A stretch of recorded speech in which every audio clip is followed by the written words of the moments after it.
বিসমিল্লাহির রহমানির রহিম। সুন্নত মোতাবিক নামাজের সঠিক পদ্ধতি। নামাজে দাঁড়ানোর সময় উভয় পায়ের অঙ্গুলিসমূহ সোজা কেবলামুখী হওয়া এবং উভয় পায়ের মাঝখানে কমপক্ষে 4 আঙ্গুলি পরিমাণ ফাঁক রেখে দাঁড়ানোর দিকে বিশেষ খেয়াল রাখতে হবে। নামাজে সম্পূর্ণ সোজা হয়ে দাঁড়ানো অর্থাৎ মাথা ডানে বামে ও সামনের দিকে না ঝুঁকানো, ঘাড় সোজা ও দৃষ্টি সিজদার জায়গায় নিবদ্ধ রাখা, উভয় হাতের তালু কিবলামুখী ও অঙ্গুলিসমূহ সোজা রেখে উভয় হাতের বৃদ্ধাঙ্গুলি কানের লতি বরাবর তুলে তাকবীরে তাহরিমা বলা, উভয় হাত সুন্নত মোতাবিক উঠানো দ্বারা ও অন্তর অসংখ্য রোগ ব্যাধি হতে মুক্তি লাভ হয়। সুন্নত মোতাবিক নাভির নিচে হাত বাঁধা অর্থাৎ ডান হাতের তালু বাম হাতের পিঠের উপর রেখে ডান হাতের বৃদ্ধ ও কনিষ্ঠ অঙ্গুলি দিয়ে বাম হাতের কবজি ধরা এবং অবশিষ্ট 3 আঙ্গুল বাম হাতের উপর স্বাভাবিকভাবে রেখে দেওয়া।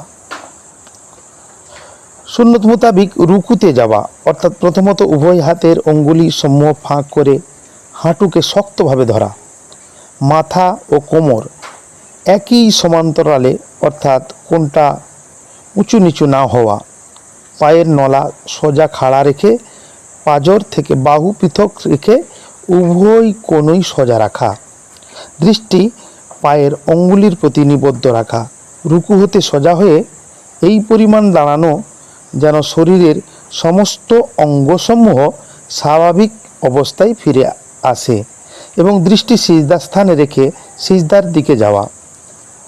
ইহা কোমরের বিভিন্ন রোগ এবং স্বাস্থ্যের জন্য অনেক উপকারী।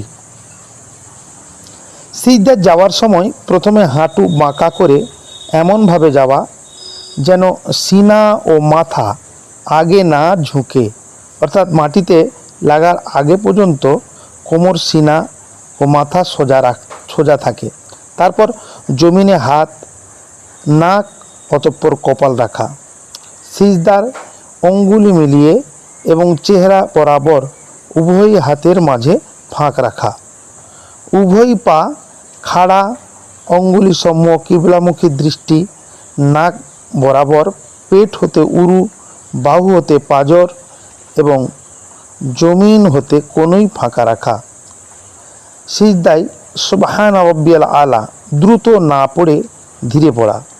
সিজদা অতীব গুরুত্বপূর্ণ। যখন কোনো মুমিন ব্যক্তি সিজদারত থাকে তখন ফেরেশতাগণ বলতে থাকেন, হে মুমিন, তুমি যদি আজীবন স্বীয় মাথা সিজদা হতে উঠাতে না।